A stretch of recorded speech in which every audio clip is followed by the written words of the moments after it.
Hello, everyone, and welcome to the September 12th, 2025 version of the Zooch and Wilde podcast. We just finished up with week two. Zooch, it was good to see you in Boise last week. I mean, we're not going to talk about the Boise versus Eastern Washington game because, we just don't talk about FBS schools playing FCS schools unless there's an upset. But it was good to be back in Boise this last weekend, watched some ball with some friends. Solid weekend, and a solid weekend of college football too. I feel like this was a sneaky good one. Maybe not in the. On paper it didn't have all the big games, but still a sneaky fun weekend, man. Sneaky good games. Yeah, I feel like you found out a little bit more about some teams. You found out that maybe some teams made mistakes and not getting rid of their head guy last year that was on the hot seat, and one thing led to another, and they weren't let go. I think like I don't know. It's just an interesting week. I think I wouldn't say a lot of things changed, but I think you did see I was surprised by a few things, I'll I say. mean, is this coach that you're speaking of hypothetically? Did he used to coach in the Sun Belt? Hypothetically. Hypothetically, yes, and hypothetically, he put all of his chips on the table for a quarterback who did not take a snap of football from December of last year until 2 weeks before the season started this year, and they can't move the ball, and he calls the plays. Yeah, no, it's that was the big story from the weekend, man. USF beats Florida on a last second field goal from Garcia Parra.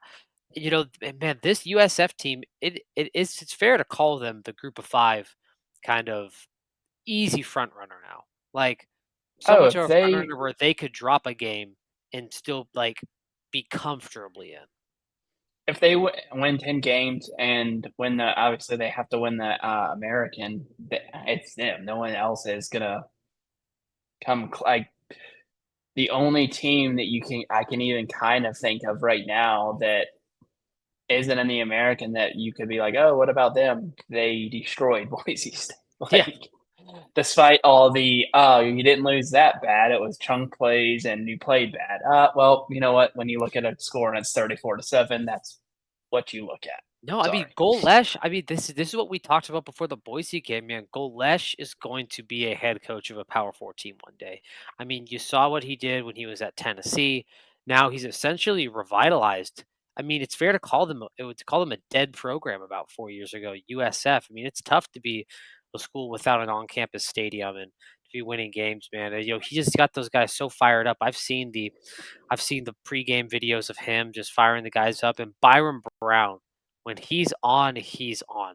Like, I think that's the scary part about this USF team from a lot of I mean, I love Boise State last year, but what's scary about this USF team is that the quarterback looks like he could be playing in the SEC. Like, Yeah, Byron Brown, I if you would have told me it's like, "Oh, Byron Brown transferred to, like, Kentucky this year." It's like, "Yeah, no, that seems about right."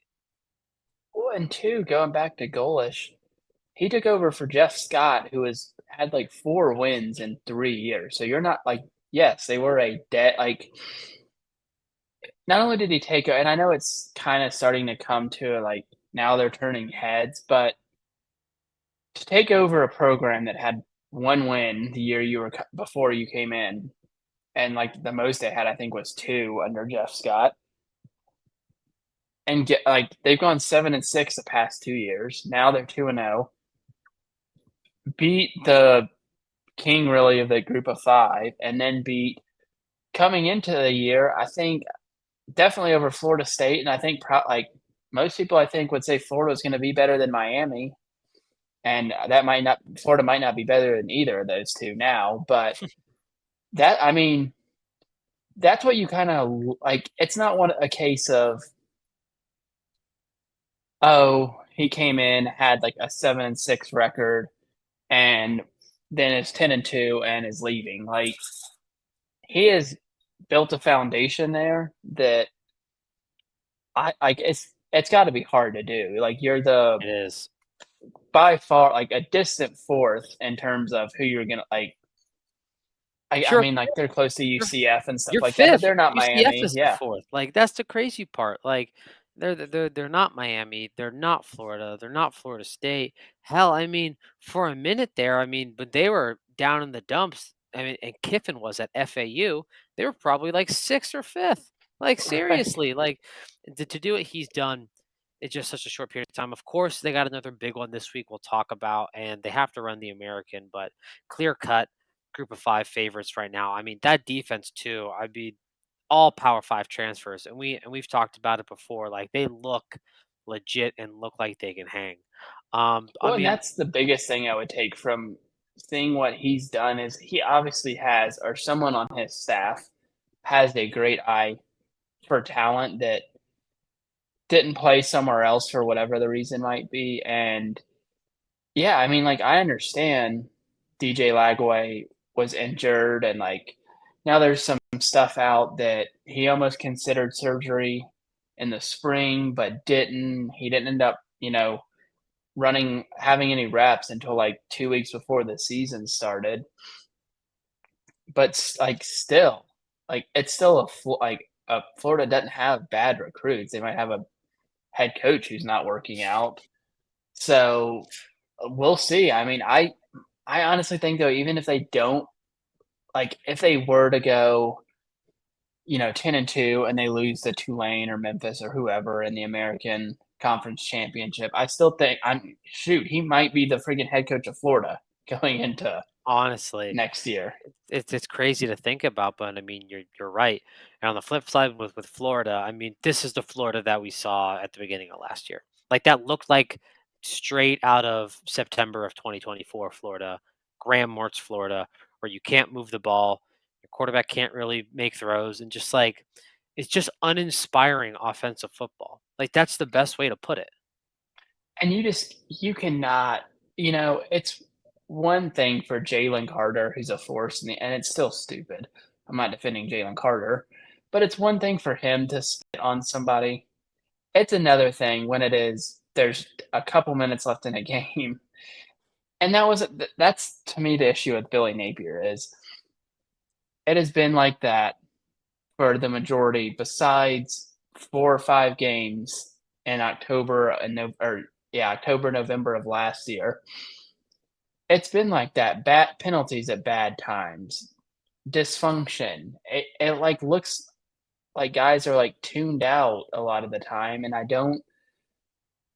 really don't get why that is because he did the same thing, like, he was at Louisiana Lafayette and was, like, very good there. Like, the I mean, I wanna say it Do you was a think it's COVID like year, a maybe it was the year after that, like, they played Texas and people were, like, picking Louisiana Lafayette to, uh, beat Texas. That's, like, how good he was doing there. Like, he people were fired I mean, they fired Dan Mullen, who had a pretty good record. It wasn't good enough for Florida, and Dan Mullen had his own issues there, but, I mean, the dude's Billy Napier is 20 and 20, like, 20 and 20, it's not great. Not at the University of like, Florida. 4 and 14 versus Georgia, Tennessee, LSU, Miami, and Kentucky, I think. So you're averaging one I mean, they'll like, and do like, based on what we've seen so far, it doesn't look like they're gonna beat LSU, Georgia, Florida State, or Miami this year. Like, it's just bad, and he got kinda saved last year, and I am beginning to wonder if, like, that wasn't a little bit, like, not like luck per se. I don't wanna say luck because they won the games, but I think there's a lot that went into that that was, like, when you look back, you're like, "Okay, I understand they beat LSU. I understand they beat Ole Miss. Florida State was bad." But, like, in that LSU game, like, I went back and looked at the stats. Like, LSU, like, dominated that game somehow and lost by 11, which, I mean, that game coming up this week, whoever loses that game, I honest to God don't know if they're gonna have their job at the end of the year between Billy Napier and Brian Kelly. Like, you cannot neither one of them can afford that loss right now. Oh my gosh, that's gonna be I mean, speaking of I mean, you talk about Billy Napier, it's like what I go back to the question, like, what has happened from Louisiana Tech to Florida? And do you think it's like a player thing? Like, do you think it's like he's just like not he just can't get guys fired up and it's just It's like like you said, it seems like a he control has thing to me. Like, how is somebody in that time of the game spitting on another player with the ref standing within arm's length of the two? Like, I that is that's like I crazy. said, and it was stupid that Jalen Carter did it, but at least it was at the beginning of the freaking game. Like, that was like, and they had a pass interference penalty, and I mean, shoot, like I get it at the end of the game. It didn't even really make any sense to me either because I would have almost let them score. But speaking of freaking, I mean, there's a lot of stupid head coaches. Ben Johnson, who I thought was smart, I still haven't figured out why in the hell of all things he kicked the ball. Like in our group it's chat, I was like, it's "Oh, Chicago like Bears brain. yeah." It's Like Bears in our brain. group It chat, I really said, is just "Oh, Bears brain. if they score with like 2 minutes and 4 seconds left, I was like, I would just kick it out of bounds because they got to run a play, and then it's like giving yourself an extra timeout." And I was like, but I would also understand onside kicking it, and then he does the one thing that makes the least sense. So like, but my point is, Billy Napier kind of did the same thing. It's like, and especially after Grammatica almost hit that like 60 something yard field goal with like 4 minutes left or whatever it was, I would have been like, all right, this dude is has a freaking leg. Like he might, 60's far, but if this guy gets in under 50, he's probably making the like I don't know. I've never understood that. I would let the freaking team score once they got inside a certain range and be like, all right, like yeah, he's.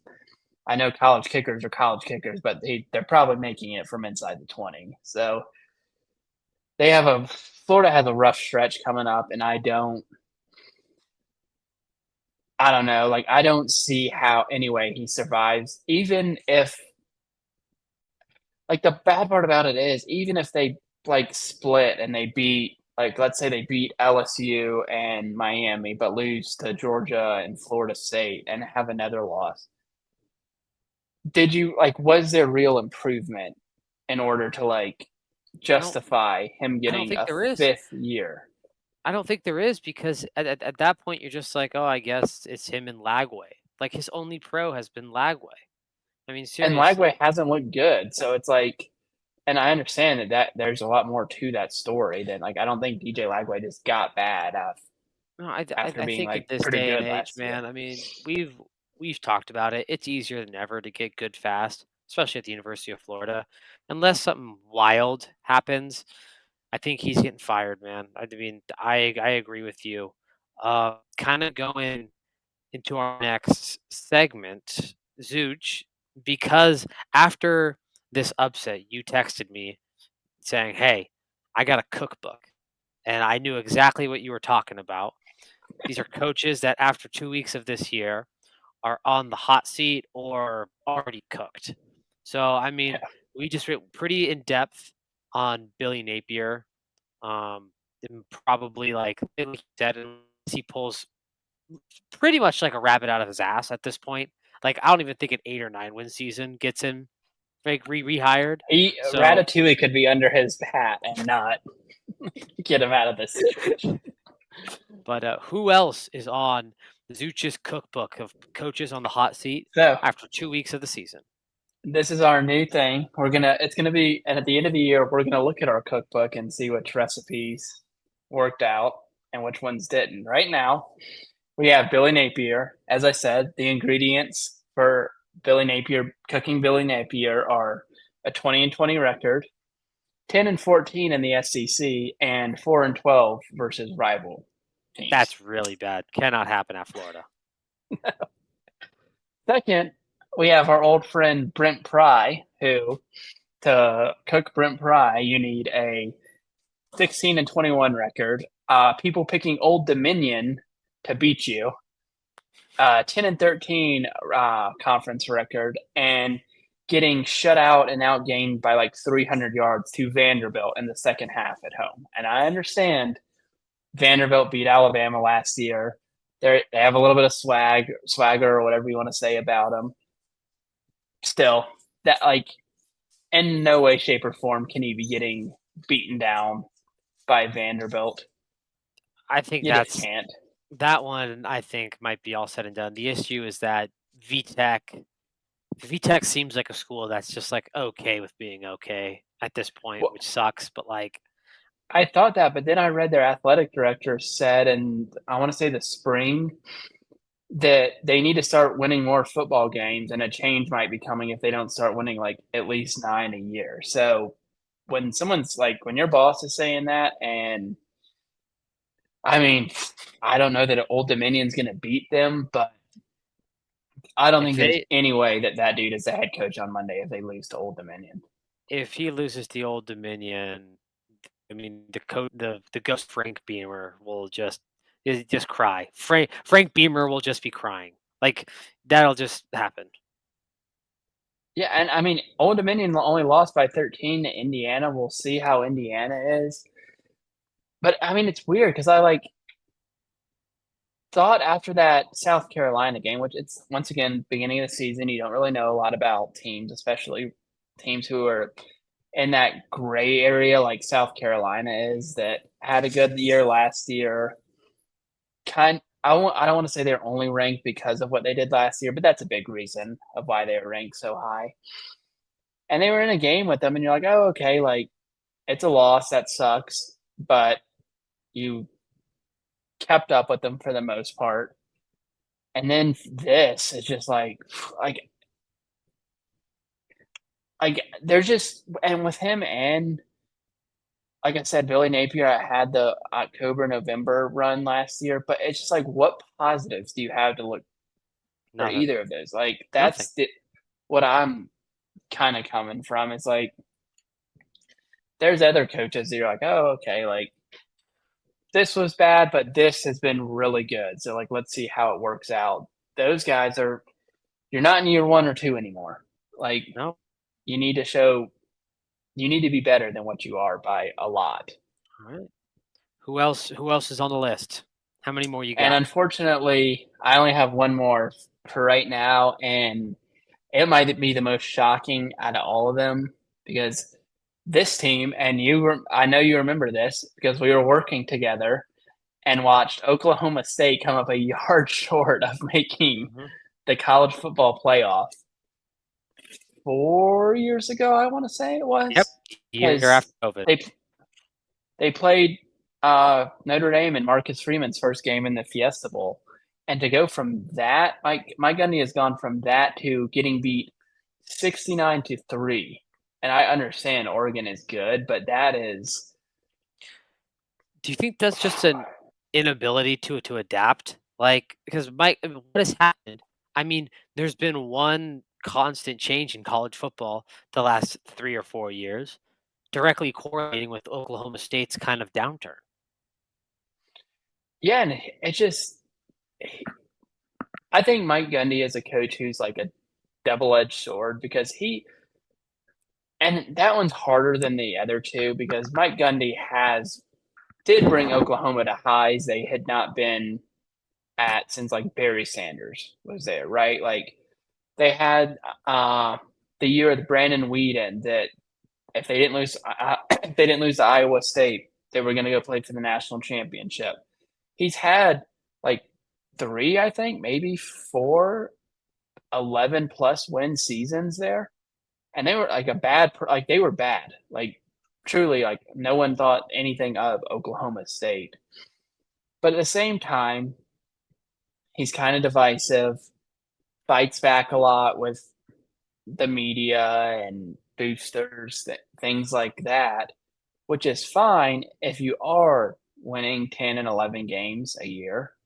But when you're getting losing 70-3, like that just, I mean, that doesn't really happen to like it's happened when like Alabama's played like Vanderbilt and you're like, "Oh, okay, like I get that." Like Vanderbilt is like just not a place you normally win at. But that like those are two Power 5 teams playing each other, and, like, I know that game was scheduled, and, like, the mindset at the time was, "Oh, both these programs are pretty good. Both have been close to national championships," and Oregon, obviously, is still a national championship, uh, competitor, and Oklahoma State, I mean, my god, would I don't even know if they would win the Sun Belt this year based on They wouldn't. that. They don't They have wouldn't. They don't have a a quarterback. quarterback. Yeah, like, that was, like, a shot like, that score is actually I was expecting, like, I don't know, like 38-10, 45-10, something like that. That score is, like, shocking. It was, like, 41 to nothing at halftime or something like that. No, it's not good, and it is a bummer because he's just been such a staple in the game for almost 2 decades now. But it's just rarely do these things ever end beautifully. And before we move on to talking a little bit about John Mateer and his performance against Michigan, can I throw out maybe it's not this year, but I heard some rumblings in Iowa fans. I've heard some Iowa fans rumbling. They are sick and tired of Kirk Ferentz. I'm just saying. I'm not saying it happens this year, but just wait a year or two. I'm getting more Iowa fans sick in my feet about the quarterback play and Mark Gronowski than I have in years past. So that's another thing. I don't think I'll add Kirk Ferentz to the cookbook because I think there's like no chance he gets fired. But let's just say And maybe those if those there 2 was have gotta be the 2 longest tenured head coaches in the sport right now. I can't think of anyone who's been at their place longer. Whittingham at Utah. That's the Whittingham's only up other there, one. yep. Who? Hey, Devon Dampier, or as called this show. So I mean, well, I mean, Devon Dampier in the Heisman race, but the guy who's leading the Heisman race is John Mateer right now, beating the Michigan Wolverines at home in Norman. How impressed were you with the performance of John Mateer, and how unimpressed, or I guess I should say, what specifically unimpressed you about Michigan? So I thought the biggest thing with Michigan was you saw like, I think Bryce Underwood is gonna be good, but I think you saw the lack of playmakers they have at receiver come out in that game, and that was, to me, what the biggest thing with Michigan, like and I think and it happens when you have a recruit that big, you say he's gonna be the starting quarterback, you get your hopes up, even though you kinda in the back of your mind are like, "Oh, like, I think we might be good, I don't know if we're gonna be national championship good." You still, like, let yourself believe or whatever. And with Oklahoma, I was more impressed with their defense than their offense, I would say. I still think they are gonna have to figure out a way to run the ball better because they haven't looked good running the ball Mhm. yet. And I think Mateer, like, you're gonna have like, he's not gonna be able to run like he has been so far when they get deep into conference play. It's just not gonna you're gonna take too many hits. I think the Oklahoma fans should be, like, I won't say expecting a playoff run, but with how they've looked so far, beating Michigan, which they honestly probably should have won that game by more, I thought I mean, Michigan's the 1 touchdown, I think, was on, like, the first play of the second half on, like, a Mhm. broken play, basically. But the defense looked great, and, like, I mean, Brent Venables is a good defensive head coach. I do think offense and it's gonna take teams most of the time a couple weeks to get into a groove offensively, and I think once/if they figure out the running game, they're a threat to pretty much everyone in the SEC because that defense is pretty stout. Mateer, I do think and I think this will get cleaned up too, he got away with a couple throws, so you gotta He watch did. that, and that's been the case for a lot of like quarterbacks this year, and that's I mean, that's gonna happen in the first and you see that in the NFL, like, you see different like, you get confused by defenses, things like that, and you pick it up a little bit better the more you play, and it's a big. I mean, it's been a big step up in competition. Like last year, John Mateer was playing freaking Mountain West teams, and we both know how bad most of the Mountain West is. And this year, it's you know you're playing Michigan, you got Ole Miss, you got Texas, so Oklahoma fans should be very happy with their where they're sitting right now because they might have a coach in this cookbook of ours had they lost that game. No, they did. Team voice and is very, very happy. One thing I want to Speaking of say about team this game, voicing, go ahead. no, I'd much rather hear about Team Voicing. Okay, so me and resident Sooner fan Cody Voisin had a work event on Saturday, and I had to drive this big truck, and I was like, Cody, you have the Ole Miss game on. Let me know what's going on. We're driving. Like driving. I'm like trying to listen to it, and he won't stop talking the entire time. Like, and I know you've seen this with Cody. If it's your team playing, he will not stop talking, but like demand silence when his team is on the TV. So he had it on my phone, and he goes, "Oh man!" And I was like, "What the hell happened?" And he goes, "Number 75 just had a great pancake block." I'm like, "No, Ole Miss is down 10-0 right now. I don't care about a freaking pancake block, Cody. Oh my Do gosh. not be acting that way Worry about the over pick. the pancake block." But he did. He got the job done. Was letting me know like, oh, 4th and 1. Oh, Austin Simmons overthrew that pass and it was intercepted. I'm like, all right, Cody, like keep it that way. But he was happy with the Sooners. I will say that. I was happy for him. No, it was good. I'm glad they're happy. I guess the only other thing from week one is that ASU lost as called by Diego Wilde on the upset alert last week. I got So into it with the idiot on if Mississippi State should have stormed the field or not.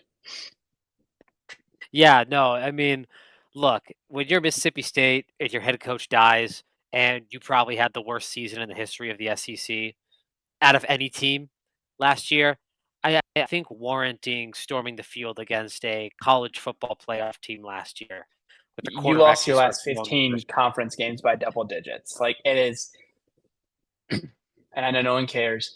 I don't understand how you can say Mississippi State can't storm the field because it looks bad, but Florida State can storm the field, and that doesn't make any sense well, whatsoever to me. well, you see, I'm fine with both.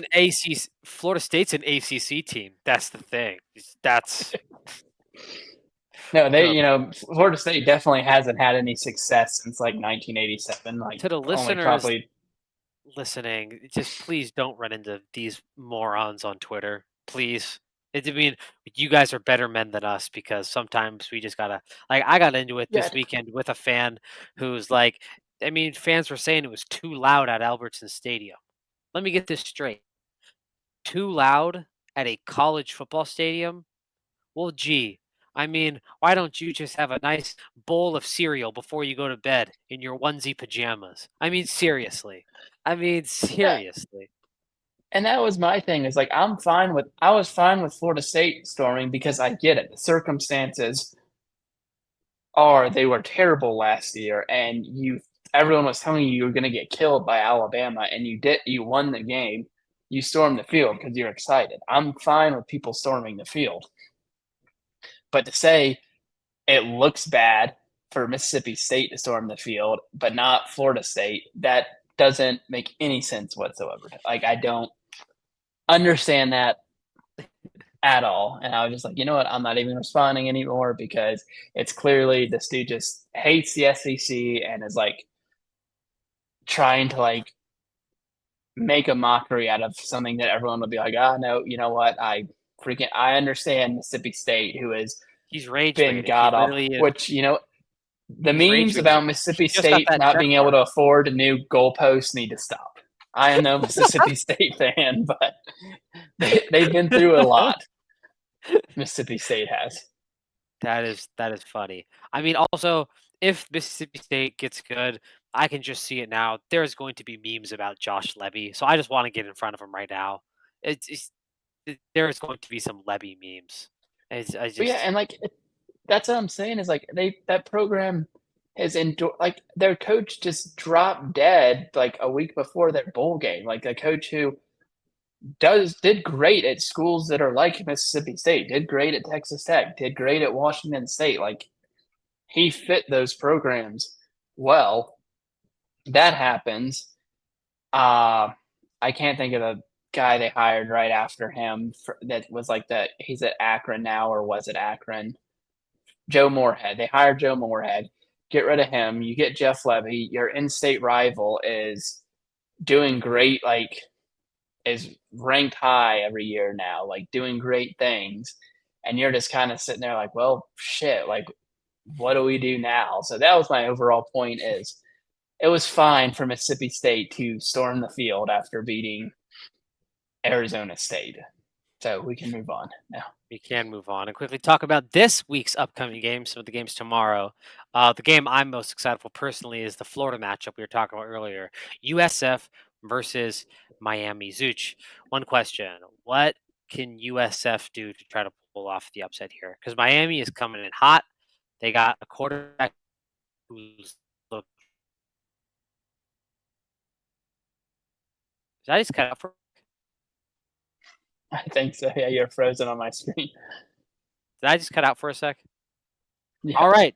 All right, sweet. We'll keep talking. My question is, how could USF pull off the upset against Miami? What specific things do they need to do? Because right now Carson Beck looks really, really good. He looks good, and I think you just have to go in, and it's kind of the same. It's what I would have as a head coach if I was at the on the coaching the team who had a disadvantage going into the game. You got to limit Miami's offensive possessions. That's to me the biggest one. Like limit their possessions, make them fight for every yard, and use the game clock to your advantage. Like look, I would just almost look at it in intervals. Like okay, you know what? Each quarter, we want to have the ball for 10 minutes. That gives Miami 20 minutes to score. Miami's going to get their points most likely. But I mean, that's like USF. They like again, it was weird because against Boise State got down the field a few times on them, and there was fumbles, different things like that that happened. But they were able to keep Boise State out of the end zone from the second quarter on. Florida, I mean, Florida had one touchdown too, right? Because it was, I think Florida had three field goals and then the Mhm. touchdown. They got the touchdown to take the lead. Yep. So they will allow teams to get down the field, but if you can lock down and turn some of those possessions into field goals, and I mean, just shoot for like 24 points. And if your defense can hold Miami, which it will be hard. I mean, Miami's the favorite for a reason. I like you have a chance to win. Now, does part of me also think that maybe Miami comes out and wins like 41-14? Sure, like that thought has definitely crossed my mind. But if you're USF, you also have, which is a big deal to me, you have a lot of confidence going into this game. Like Hmm. you just beat Florida, you creamed Boise State, and that does a lot for your psyche and stuff like that. You might not be going into it thinking, "Oh, we've got to play perfect to win." You're like, "Oh no, we can compete with these guys," and you're not going to let like a fumble on the first drive, or if you do give up a big play on the first drive, warp you like it might have in years past. No, I agree. I think another thing that USF has to their advantage and needs to capitalize on if it happens is you have to capitalize. So there's call it a CC, a classic crystal ball blunder. A classic crystal ball blunder, meaning that he's going to make a clock management error. He's going to do something stupid. It's going to be a bad play call. It's going to be like 13 men on the field. Like Speaking of, something's going to happen, and that's my goal for USF to capitalize. Miami, the formula is simple. You got Carson Beck. If Carson Beck plays a 10 out of 10 game, you're going to beat this team by 5 touchdowns. Simple as that. Speaking of Mario Cristobal and Billy Napier, and it can't be on the list because it wasn't a tweet. Did you see the person I was watching last Saturday? The Cover Three live stream, like after all the games are pretty much over, and someone it's like a live YouTube thing, and someone commented, "How long would it take Billy Napier and Mario Cristobal to get out of an escape room?" That was the funniest thing I saw all weekend. How long would it take to have escape room? I don't know, man.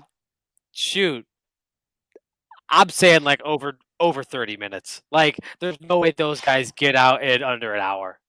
It was that comment was so good that even these professionals who work for like CBS Sports were like dying laughing at the comment. That Hey, early contender for comment of the year. You know what? I will include that for contender of lifts of the year. You know what? That is like a good, hearty, clean joke in the history in like just a sea of just legend. I love that. Let's move on to the next game we're going to talk about quickly is the Tennessee versus Georgia game. This is always a classic game, Zooch. I mean, I think I spelled Tennessee wrong, so we're going to hide that graphic. But Tennessee versus Georgia, both ranked. I'm liking the way that Joey Aguilar's been playing, man. You know, I was memeing him at the beginning of the year, but he's almost been it's like a more mature version of Nico, if that makes sense. I'm not gonna lie, I got the dogs in this one, man. I Gunnar Stockton is rolling. This team looks like a Stetson, like those Stetson Bennett teams. If I'm being honest with you, where it doesn't really matter about the quarterback; they're just an athletic machine that's going to pound you. But then again, could totally see Joey Aguilar stepping it up because I do think that he's the better quarterback of the two, man. So I'm a little torn, but I think I'm leaning Georgia. I think this one, and it was weird because like Tennessee didn't get a lot of love coming into the year, and I hate to beat on them even more, but does Tennessee kind of strike you as the Penn State of the SEC? No, it Like if does. They do. like Penn State's Yeah. been better, but I mean Tennessee hasn't beaten Georgia since 2016. No, they That was the have. last time they have beat Georgia, and they've lost every game since then by double digits. So, and it feels like every year, like tennis, like this happens, and Tennessee fans get all excited, and I get it too. I would too. I'd be like, oh, this, I feel good about this year, but I'm with you. I don't know if this is the year for Tennessee to beat Georgia. I think Joey Aguilar does look good. The offenses look great. Haven't faced the best competition. Neither has Georgia, obviously. But uh, Kirby just seems to have their number. Like, and he has a lot of guys' number. But Tennessee, it's like not even one game within 10 points. Like, I don't know. I'm a believer in Georgia. Was a believer in them coming into this year, despite you know the Carson Beck drama and how bad they looked at times last year. So yeah, I'm going with the dogs too, and it will. I mean, it. This is a great weekend for the SEC because Paul Feinbaum will be must listen to on Monday. No, Paul Feinbaum was must listen to. He honestly has been must listen to for the last couple weeks now. What I will say about Paul Fein did also before we move on to our upset picks, did you see Paul Feinbaum get absolutely roasted by our good old friend Drinkowitz? No, what he said. He said, "Holy moly, Paul, I'm about 3 haircuts away from looking like you. I gotta get this thing Okay. fixed." Because he was making fun of Eli, himself out of his welcome team. to the list. That's classic. Moving on to our new reoccurring segment, which is a segment we're just gonna keep running, honestly, until we start getting a lot of these wrong. Because I think what? We've gotten one right every week. Because who did you have Hmm. the first week? Or did we even have one the first week? I think I You had had USF. USF. You had USF over Boise. You had USF over Boise. I had Mississippi State over Arizona State. And we're just gonna keep running it back, man. Zooch, who is your upset alert pick of this week? Okay. I'm going with Vandy over South Carolina is mine. Mm. And I thought I was back and forth between these two. I'm sticking with Vandy over South Carolina, but Wyoming versus Utah is going to be a close game too. I think Wyoming's underrated this year. They're Oh, always don't say a that. really freaking weird team to like. They are the weirdest. Like it makes no sense. I know to people who They got a weird looking never. coach too. It's They have a like the a whole thing is weird weird. looking coach looks like a ball sack. Sorry, Craig Bowl. There's like 7 fans in the whole freaking state, but I'm going Vandy over. It's weird because like Vandy has gotten love because of Diego Pavia, and I'm kind of surprised they're not ranked, honestly, even if it was an unjust ranking. But yeah, that's what I'm going with is the Commodores. I mean, if they win this game, I mean, is the mother Pavia gonna be arrested if they win this game? Hey, But yeah, my upset, I'm calling my shot. I'm calling my shot because I've been hyping this team up. I got Georgia Tech over Clemson, man. 9 a.m. start. I think this Georgia Tech team is primed to upset Clemson. I think Clemson. I know it would tank one of my playoff picks, but I really think maybe this Clemson team isn't as good as everyone thought they were this year. Haynes Kings looks really good. I mean, they run that veer almost to perfection. Uh, and I feel like Clemson always ends up in these weird 9 a.m. games where it like looks way too sunny and humid in the South. And yeah, I got Georgia Tech, Speak, man. I really like speaking of them this weird week. games, did you see that USC is playing at Michigan State? It's in a couple weeks, or sorry, it's in California. Do you know what time that game starts for Michigan State fans, though, who are on the East Coast? Oh, I don't care. It starts at 8 p.m. West Coast time. That's going to be a perfect game to watch at the bars. That's going to be. It's I love 11. that. Oh, boo, boo. You know what I say to that? Two words. Boo hoo. Boo hoo. Wah. Welcome to the West Coast, man. You guys, oh man, East Coast. Oh, you guys got to wake up so early for the games. Well, guess what? I get to enjoy a nice game of pool, maybe a nice pint of Guinness, and USC right below game, weirdo. Get the line. You were frozen there for a Yeah, little bit again. not gonna be great. Oh, well, I So just went on a rant about probably what's going to happen that game is USC is going to get their butts kicked by Jonathan Weirdo Smith and Aiden Childs. Like that's how USC plays. that is But how all right, USC, that was a the good. Trojans. All right, let's move on to this week's version of the list. You guys know what the list is about. We find tweets from Twitter. We neither support nor condone these tweets. It's just our Twitter has been curated for college football memes.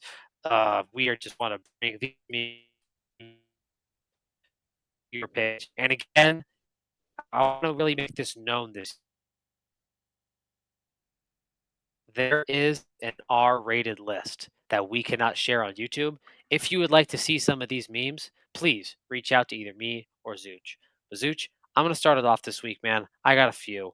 The first one comes from at Jacob Carlton, and it says uniform who dis, and it's an AI image of DJ Lagaway, but on the back it says Lagalele, jail.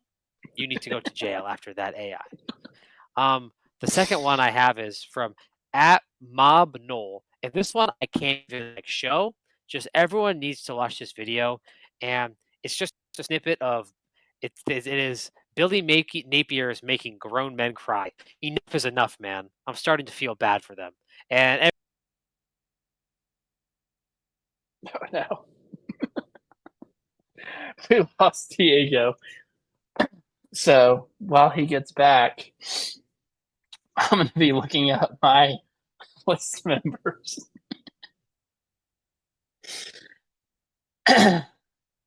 I mean we got to get the show going. I'm gonna show in the living room next time. I swear to goodness, man.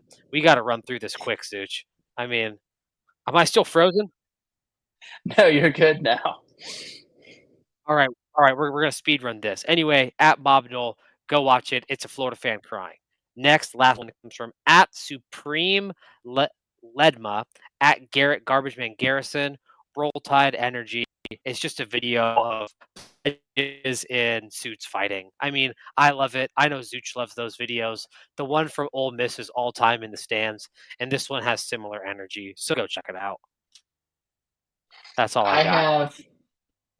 have, and you can't show this one either, but it is from, and I believe this person has been on here before, Karen McGee. It just says Iowa QB room, or every Iowa QB room meeting for the last decade. Just look that one up and you'll know what I'm talking about. Oh, It I know the is exact bad. video it's showing. Yep. And then, we honestly had some of the same college ones, and he's cut now. It's probably for his own benefit. All the ones of Jake Moody meet and greet, just, depressed Niners fan tweeted about it.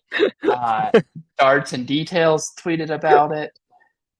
And then the last one, which I can't show because I don't know if this person survived this or not, was just from T, and it said, waited 8 months just for my team not to score a single TD, and it's just a dude jumping into a power pole and getting electrocuted and falling down on the street. So I don't know. Yep. I can neither confirm nor deny if that man is alive, but yeah, Oh my goodness. and it's going to get worse this week with Florida and LSU on there. I Yeah. mean, if God forbid Alabama loses to Wisconsin, I hate to even see what those fans No, are going to that's be gonna get saying. bad. That's gonna get bad. Uh, Let's and quickly we're going to move get on. some because it's an underrated thing. Some Arkansas Ole Miss fans Oh, get a little bit wild with what they say. So the Hog fans have been feeling themselves. I'll just say that. I mean, they got Taylor Green, and they, for some reason, forget that they're Arkansas. But moving on quick, we'll do the meme matchup real quick. Zooch, I don't know about you, but I found my meme matchup to be like the most obvious thing ever this week, and it's New Mexico versus UCLA on Friday night. I mean, is there not a better, more funny matchup than Jason Eck versus Nico Amarasiva?